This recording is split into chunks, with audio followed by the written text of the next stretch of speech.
Tout part de là. Une idée, un rêve qui grandit. Le souhait d'un partenaire, d'un accompagnement sur mesure, d'un financement adapté. Pour que de l'intention naisse un projet. Chaque jour, BGFI Banque se mobilise et se transforme pour offrir à ses clients une relation durable. Notre principale ambition, c'est d'être votre partenaire pour l'avenir. BGFI Banque.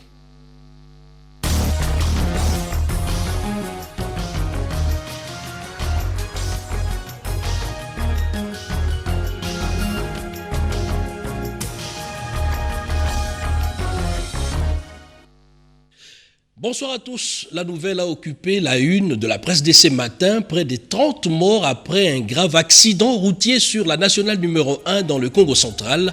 Le président de la République, Félix-Antoine Tshisekedi, est arrivé sur les lieux du drame. Les détails à suivre dans un instant dans ce journal.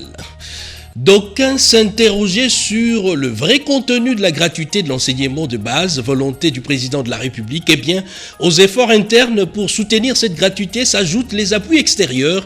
La Banque mondiale vient d'octroyer près d'1 milliard de dollars américains. Annonce faite lors de la conférence sur l'éducation tenue à Washington. Les précisions à suivre également dans ce journal.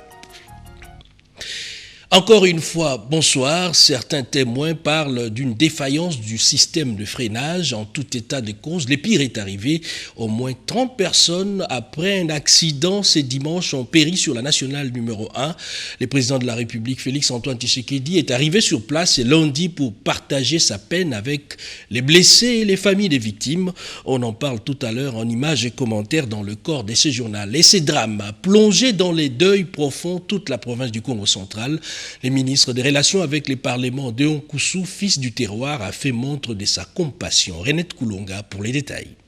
Après l'accident de circulation qui s'est produit en Banzangungu dans la nuit de samedi à dimanche et qui a causé une trentaine de morts et plusieurs blessés très touchés, le ministre des Relations avec les parlements, Deogracias Koussou Kunzi Bikawa, fils du terroir, en tant que notable du Congo central, a réagi à ces sujets. Je voudrais présenter mes condoléances aux familles touchées par ce deuil qui est au fait national. Ensuite, remercier le président de la République pour avoir agi avec promptitude. Je voudrais dire que le changement de mentalité que le président de la République a toujours prôné, voilà le mauvais résultat que nous aurons à chaque fois que nous n'allons pas changer de mentalité. Il faut voir ces véhicules, comment ils sont encombrés quand ils reviennent de l'ouvre. Quand même vous vous arrêtez pour le moraliser, ce chauffeur et ces beaux chauffeurs ne l'acceptent pas. Vous verrez que dans un véhicule qui doit prendre 10 personnes, on met une vingtaine et plus la marchandise, personne ne s'en émeut. On voit même les beaux chauffeurs qui sont sur le véhicule. Je voudrais simplement dire qu'il ne faudrait plus que nous puissions vivre cela sur nos routes, sur la nationale numéro 1 dans la province du Congo central. Pour l'histoire, un bis de marque Tata en provenance de Loufou qui avait à son bord des commerçants et leurs marchandises a terminé sa course dans la nature à la descente de la montagne d'Ilombélé, précisément à la bifurcation qui mène vers Kamba. Et dans un tout autre registre, mais dans la même province, cette fois, l'on ne parle pas d'un drame, mais plutôt de la route Boma-Mwanda qui a reçu sa première couche d'asphalte. Et un ouvrage vient d'être construit. Il s'agit du pont Mabuta-Kumbu à la frontière avec Kabinda. D'autres détails dans ces commentaires de Pierre Kibambeso Mouissa.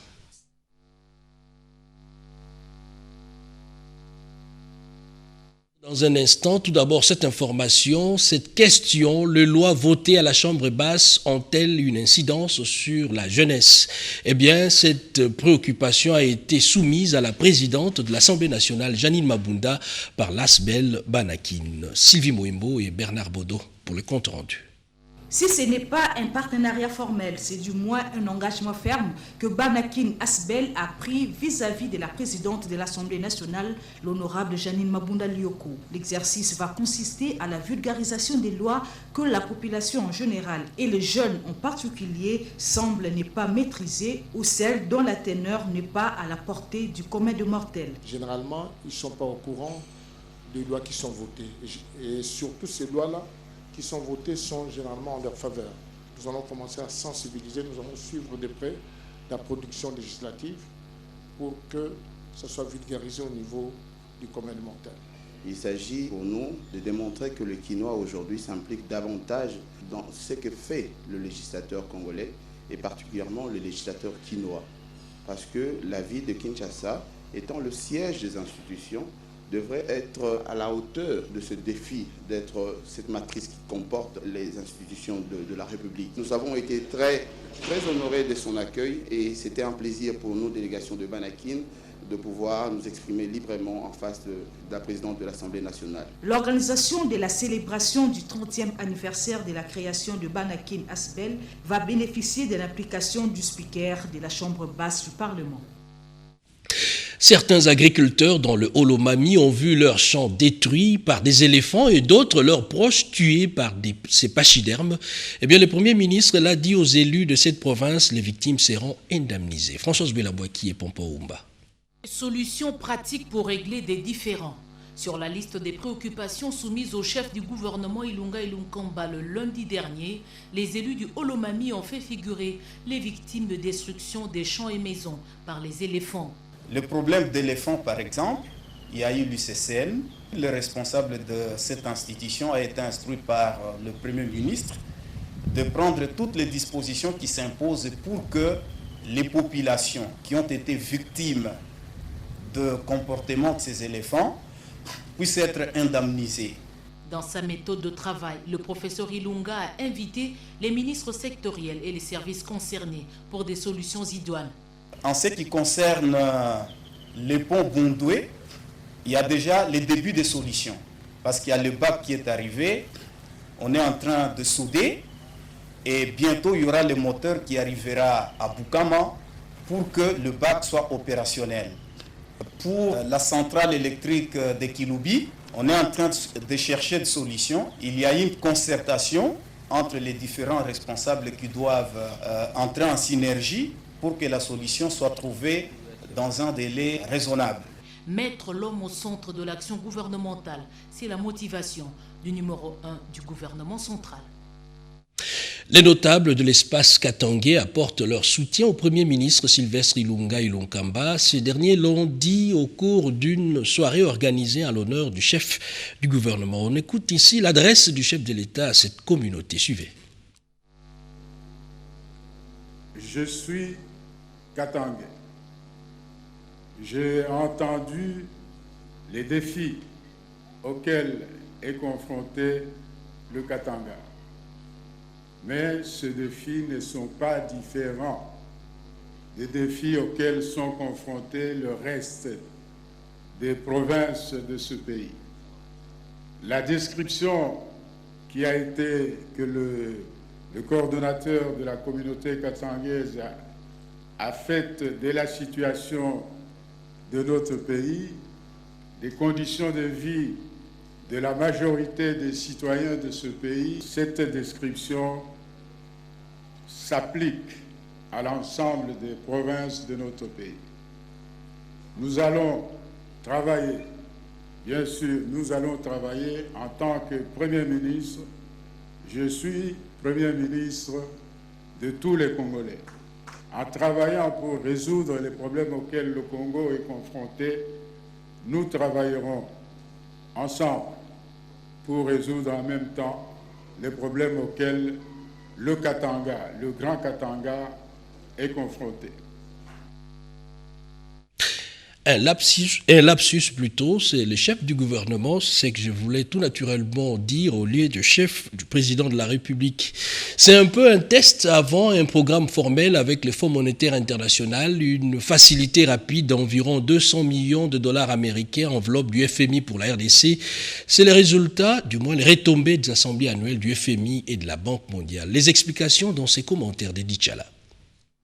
La mission conduite par le ministre des Finances, c'est Leya Lagouli, dans laquelle se trouvait une importante délégation de la Banque centrale du Congo auprès des institutions de Bretton Woods dans le cadre des assemblées annuelles FMI Banque mondiale, a été couronnée de succès.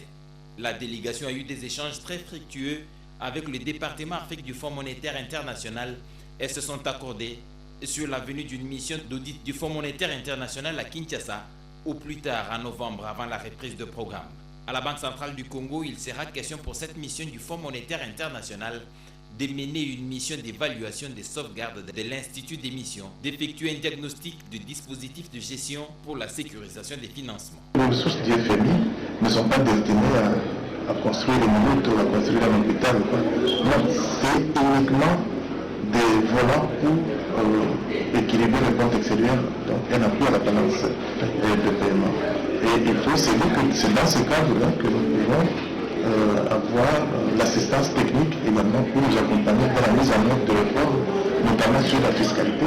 Compte tenu des risques qui pèsent sur l'économie congolaise, une facilité rapide du Fonds monétaire international contre les chocs de 180 à 200 millions de dollars américains pourrait être décaissée en faveur de la République démocratique du Congo. L'exécution satisfaisante de ce programme ouvrirait les discussions pour la mise en place d'un programme formel qui sera appuyé par la facilité élargie de crédit du Fonds monétaire international et les appuis de la Banque mondiale.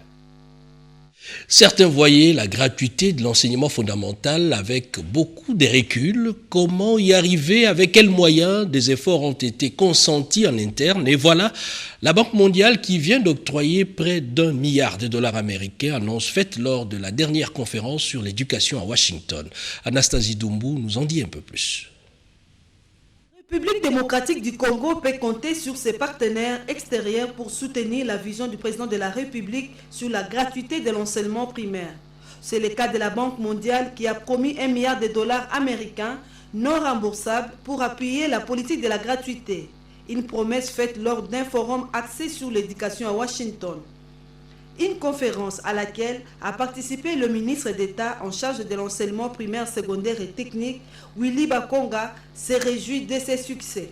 Ici, c'est l'occasion d'ailleurs de féliciter son Excellence le Président de la République pour avoir pris une idée ingénieuse, une idée audacieuse, une grande ambition par rapport à notre pays, par rapport à la gratuité de l'enseignement qui a permis à tous les démunis, à tous les enfants congolais en âge scolaire d'aller à l'école.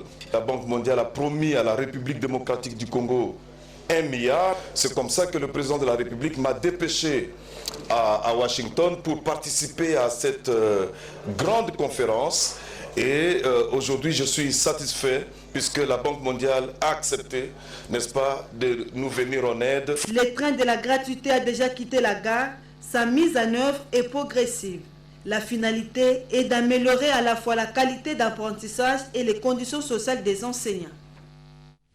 Des progrès réalisés par la RDC dans le cadre de l'ITE, la délégation du conseil d'administration de l'ITE qui séjourne à Kinshasa a échangé justement sur ce sujet avec le vice-premier ministre, ministre du Plan, Peggy Mukunda.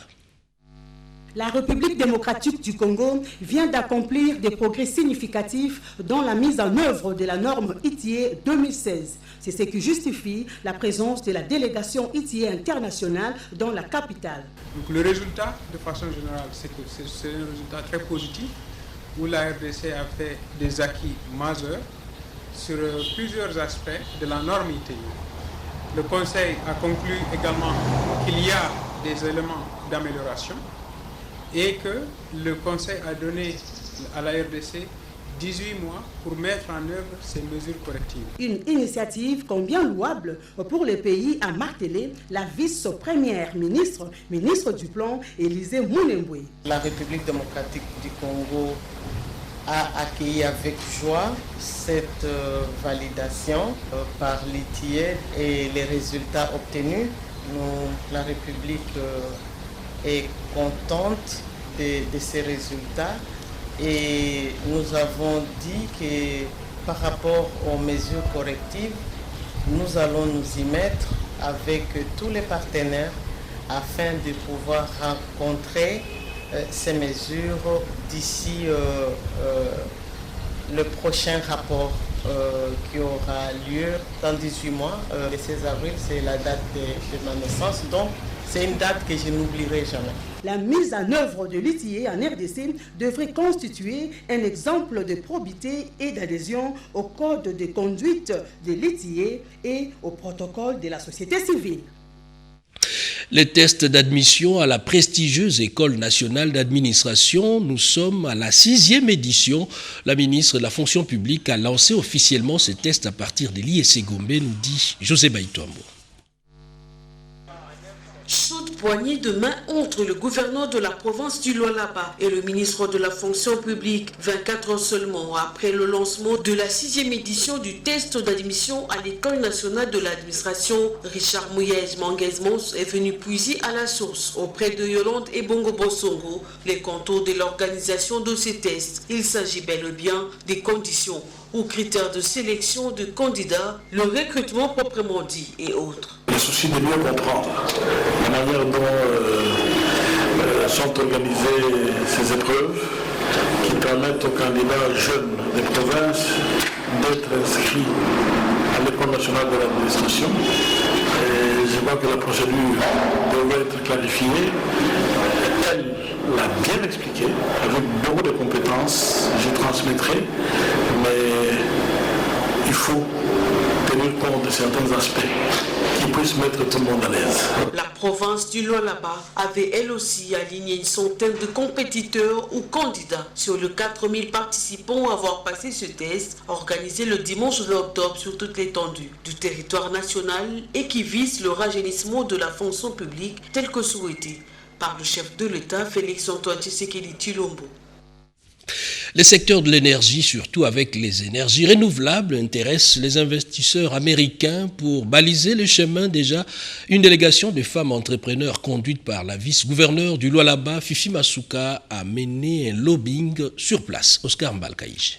Ces jours fructueux passés aux États-Unis d'Amérique, la vice-gouverneure du Lualaba, l'honorable Fifi Masuka Saini, vient de mener un véritable travail de lobbying auprès des investisseurs américains. L'intérêt semble porter sur les secteurs de l'énergie. Les mines en ont tellement besoin. À son retour au pays par Lubumbashi, la vice-gouverneure Fifi Masuka a fait le point. Nous savons tous que notre pays a un déficit dans l'énergie et il nous faut des énergies supplémentaires.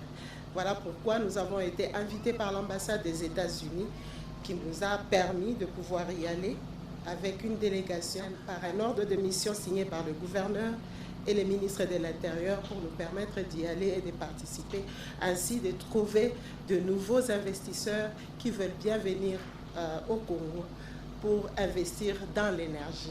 Des rencontres avec des investisseurs qui se sont dit séduits par les différentes opportunités qu'offre la province. Nous avons rencontré beaucoup de personnes, entre autres Herman Cohen, M. Gad et les autres investisseurs qui nous ont écrit, qui ont déjà écrit à notre province il y a de cela 3 mois, dans leur intention de venir s'installer à Kolwezi, dans la province du Lualaba et dans la République démocratique du Congo. Le Lualaba veut rester l'une des provinces pilotes de la RDC, et cela par le travail. La participation du Lualaba à ces forums a donné une idée claire aux investisseurs américains sur les différentes opportunités qu'offre la RDC. Améliorer la base scientifique sur le climat, le sujet a fait l'objet d'un atelier ouvert ce lundi dans la capitale, des assises qui se tiennent au Pullman Hotel lancé par le ministre de l'Environnement Claude Nyamugabo. Lopez Kakuba. Peu avant l'adresse du ministre de l'Environnement et Développement durable, plusieurs personnalités sont intervenues, notamment le directeur général de Metelsat, M. Jean-Pierre Mpundu Elongo, mais également les représentants de l'Organisation météorologique mondiale, M. Wilfram Mafoussa. Tous ont salué la tenue de ces premiers ateliers en République démocratique du Congo comme premier pays pilote en Afrique.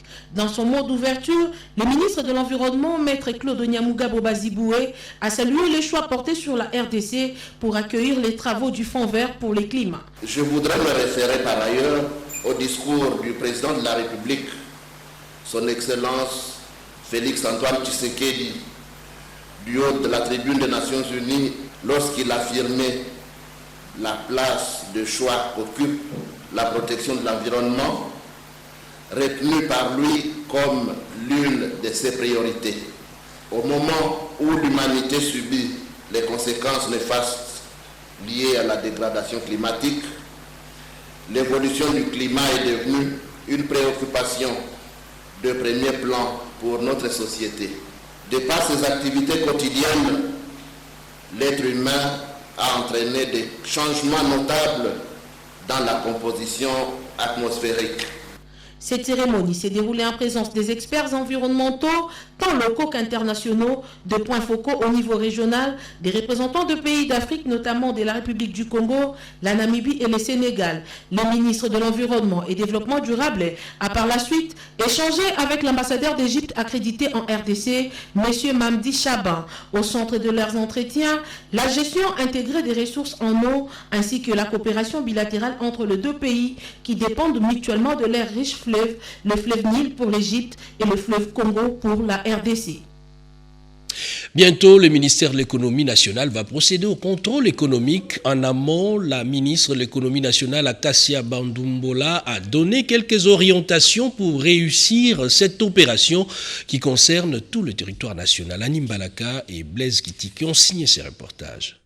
Avant de donner le go au contrôle économique qui aura lieu au début du mois de novembre, la ministre de l'économie nationale, Acacia Bandumbola, a réuni les directeurs et chefs de service de l'administration pour s'enquérir de tous les contours de cette opération, notamment les difficultés qui réduisent l'efficacité de cette activité. Un moment pour la ministre Acacia Bandumbola de communiquer sa vision pour que cet exercice soit un succès. La patronne de l'économie nationale insiste sur le professionnalisme qui devra caractériser le travail des inspecteurs tout en martelant sur la franche collaboration qui doit régner entre l'administration et les cabinets pour mieux atteindre les objectifs assignés. Le secrétaire général de l'économie, Célestin Tuité, qui a conduit la délégation, a fait observer que le contrôle économique est une activité de routine qui s'est fait à partir du mois de mai. Il s'est fait que pour cette année, a-t-il renseigné, la dite activité a connu du retard suite à la situation politique qui a prévalu au pays. Il a par ailleurs plaidé pour l'amélioration des conditions de travail des inspecteurs qui, pour la plupart des cas,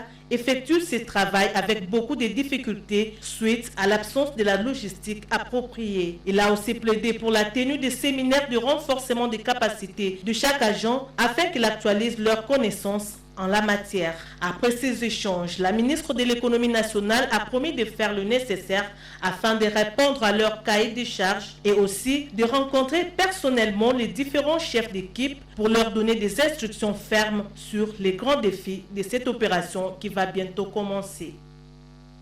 18 millions de dollars canadiens, c'est le montant du financement du programme conjoint de lutte contre les violences basé sur le genre, présenté à la ministre d'État, ministre du Genre, Enfants et Famille, Béatrice Lomea. Et dans un autre décor, le ministre des Droits humains, André Litté, a échangé avec le gouverneur de la ville de Kinshasa sur l'aide de pouvoirs publics aux victimes collatérales de l'altercation entre policiers. Le tout dans ses commentaires d'Yvette Makuntima. Suivez.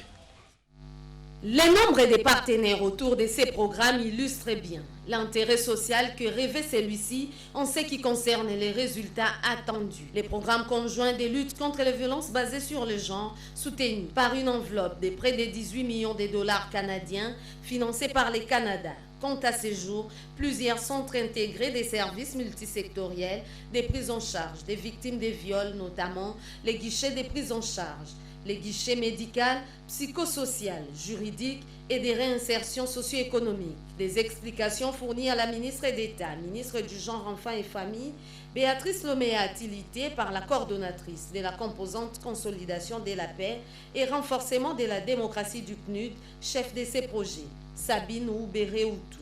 Ces programmes mis en œuvre en 2018 concernent 5 zones géographiques, le Nord Kivu, le Sud Kivu, Ituri, Kinshasa et le Kasaï central, sous la tutelle du ministère du Genre, Enfants et Famille. Décédés de suite d'une altercation entre policiers dans la commune de Makala le 3 octobre 2019, les 2 élèves doivent être inhumés dignement et leurs familles être indemnisées.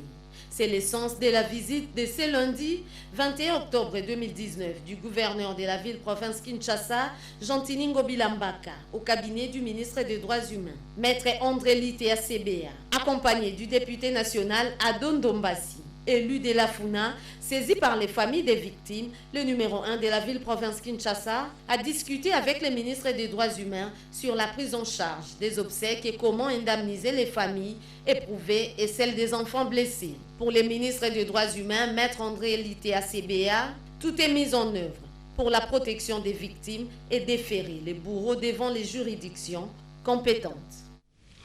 Le Congo central, on en parle encore dans ce journal. Cette fois, l'on ne parle pas d'un drame, mais plutôt de la route Boma-Mwanda qui a reçu sa première couche d'asphalte et un ouvrage vient d'être construit. Il s'agit du pont Mabuta-Kumbu à la frontière avec Cabinda. D'autres détails dans ces commentaires de Pierre Kibambeso Moïsa. Très préoccupé par le développement de la République démocratique du Congo qui devra partir de la base, le président de la République Félix Antoine Tshisekedi Tshilombo a procédé au lancement des travaux de réhabilitation de l'axe routier Boma-Mwanda sur la nationale numéro 1 en détérioration très avancée. Dès le lendemain de cette cérémonie, l'office des routes s'est mis à l'œuvre. Les travaux consistent à pouvoir éliminer tous les cochons et à rétablir la circulation entre le PK21 jusqu'au PK81. 5 mois après le lancement de travaux par le chef de l'État, la route Boma-Mwanda est aujourd'hui en pleine phase d'asphaltage. Toujours dans le cadre du programme d'urgence du chef de l'État, le pont Mabuta-Kumbu, dans le territoire de Lukula, au Congo central, vient d'être construit sur financement de la Banque mondiale par le biais de la CFF, cellule du ministère des Finances de la RDC, chargée d'exécution des financements en faveur des États fragiles. Ces ponts de 50 tonnes et de plus de 36 mètres de long et d'intérêt national, il est érigé sur la route menant vers la frontière de la RDC avec le Cabinda. Le pont Mabuta-Kumbu, construit après l'écroulement d'un camion emportant l'ancien pont vétuste, n'attend plus que son inauguration officielle. Toute la population qui se trouve du nouveau Voangou avait des problèmes pour pouvoir évacuer ses marchandises parce qu'il n'y avait plus de pont, parce que les camions ne pouvaient plus traverser. Mais maintenant, étant donné que nous avons réhabilité ce pont, les ponts pourront traverser, donc il n'y aura plus de rupture de charge. Une priorité des priorités, l'agriculture est choisie par le chef de l'État comme un des piliers du développement de la RDC. C'est dans cette optique qu'une plateforme des usines de transformation de produits agricoles est en train d'être implantée à Lukula. Alain Longungu, coordonnateur de la CFF, explique le projet. Son Excellence, Monsieur le Président de la République, avec son slogan « Le peuple d'abord », le peuple d'abord, c'est ceci, avoir une usine qui permet aux agriculteurs, aux producteurs locaux de pouvoir écouler leurs produits agricoles, c'est-à-dire créer un débouché pour eux.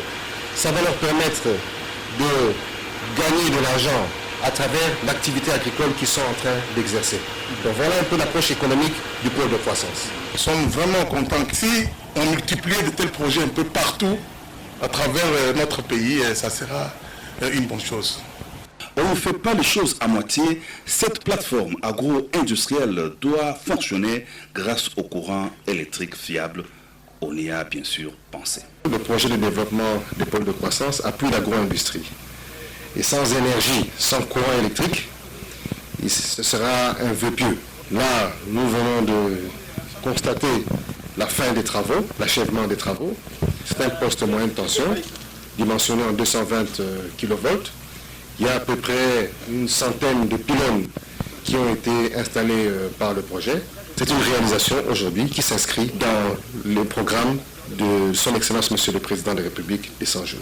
Le Congo central vibre au rythme de grandes réalisations dans le cadre du programme d'urgence du chef de l'État, des réalisations soutenues par la Banque mondiale, par l'entremise de la CFF, cellule du ministère des Finances.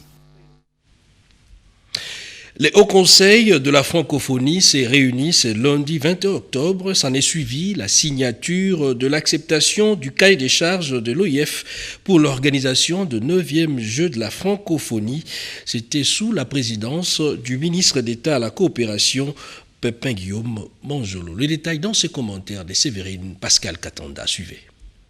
La République démocratique du Congo, retenue comme pays hôte du 9e Jeu de la francophonie 2021 après le désistement du Canada Brinkschwitz. Ce lundi 21 octobre, le ministre d'État en charge de la coopération Guillaume Pépin Manjolo, accompagné de plusieurs membres du gouvernement, a signé le document d'acceptation du gouvernement congolais de l'organisation du 9e Jeu de la francophonie à Kinshasa en 2021. L'organisation de ce jeu est un défi majeur pour le pays et sera un challenge à la hauteur selon les prescriptions du chef de l'État et sur les instructions du Premier ministre.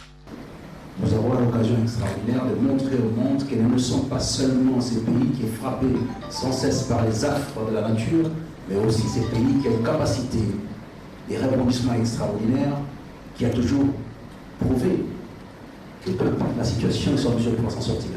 Pour le gouverneur de la ville, Jean-Tini Ngobila, malgré le délai imparti, ces défis sera surmonté grâce à l'assemblage des énergies positives et sera une fierté pour Kinshasa. Accueillir cet événement culturel et sportif, réunissant toute la jeunesse francophone, constitue un défi majeur pour notre pays et surtout notre ville de Kinshasa. C'est donc une fierté pour notre ville de Kinshasa, première ville francophone au monde. Bien avant cela, le Haut Conseil de la francophonie s'était réuni pour statuer sur la question d'organisation de ce 9e jeu à Kinshasa. Il était composé du ministère d'État de la coopération, des communications et médias, du ministère des Sports, Culture et Arts, Jeunesse, Recherche scientifique et la représentante du chef de l'État à la francophonie. Vers un partenariat entre la province du Sankourou qui s'élance vers le chemin du développement et la RTNC pour un accompagnement médiatique. Le directeur général de ces médias publics, Ernest Ilunga Kabila, s'est entretenu avec le numéro 1 de l'exécutif provincial. D'autres détails à travers ses commentaires.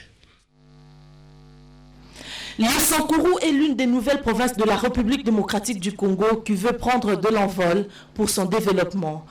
Pour faire parler d'elle et attirer des investisseurs, son gouverneur Joseph Stéphane Mukumadi a rencontré ce matin le directeur général de la radio-télévision nationale congolaise, Ernest Kabila Ilunga, pour solliciter la médiatisation et la visibilité de cette province. Dans l'optique d'un accompagnement sans relâche, le gouverneur du Sankourou et la RTNC ont signé un contrat de collaboration en vue de faire entendre la voix de la province du Sankourou selon la vision du chef de l'État, Félix Antoine Tshisekedi. C'est une chaîne nationale, d'où le Sankourou que je représente aujourd'hui a besoin aussi d'être vu au travers de la nation. Une collaboration qui doit s'accentuer, afin que tous les événements de la province soient relayés en temps réel et que la République tout entière puisse palper encore la réalité du quotidien de Sankourou. Le Sankourois, que l'ère a sonné, comme on s'est dit qu'il est temps aujourd'hui de travailler. Derrière nous, les élections, maintenant c'est le travail, d'où la RTNC va nous aider à couvrir le travail que nous allons accomplir dans cette province, afin que la nation tout entière puisse rebondir et voir le prouesse que nous allons poser par ce partenariat tant entendu dans cette province que le Sankourou.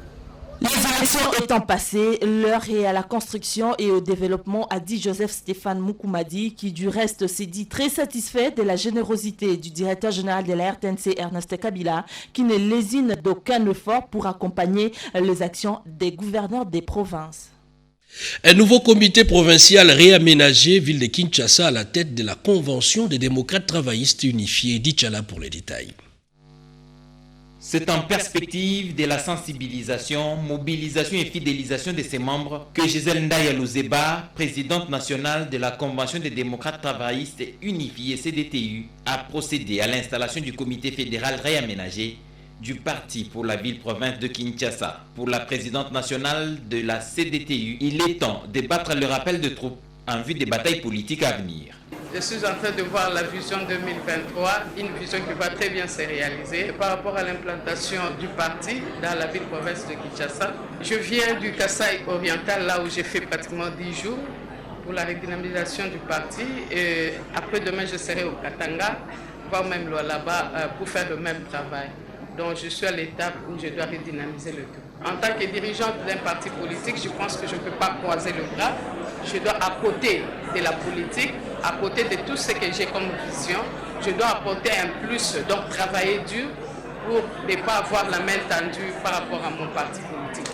La Convention des démocrates travaillistes unifiés est un parti politique, membre du regroupement politique AAB, qui est la deuxième plateforme politique au sein du Front commun pour le Congo FCC, avec 38 députés et 8 sénateurs. Avant de boucler complètement ce journal, c'est communiqué de la cellule de communication du ministère d'État, ministre ministère de l'Emploi, Travail et Prévoyance sociale.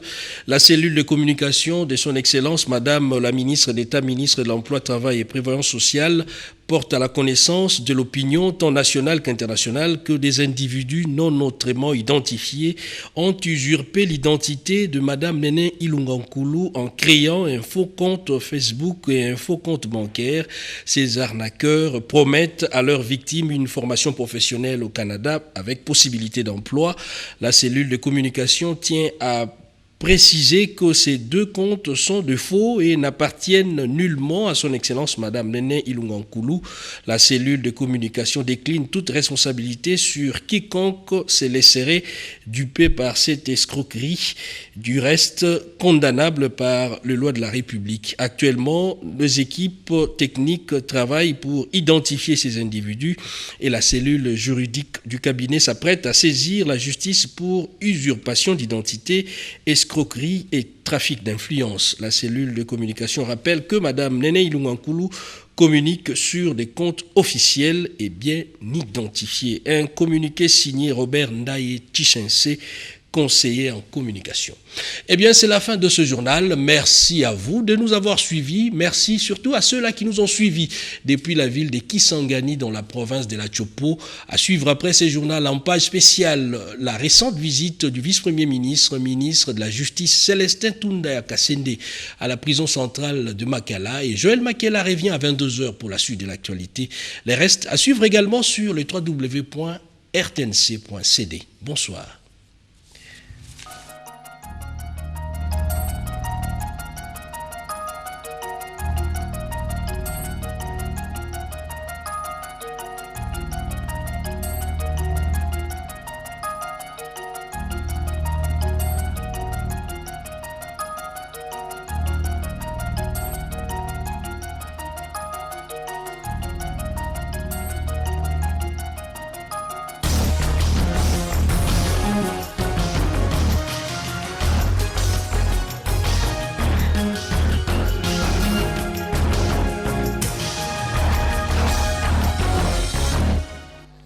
Tout par-delà, une idée, un rêve qui grandit.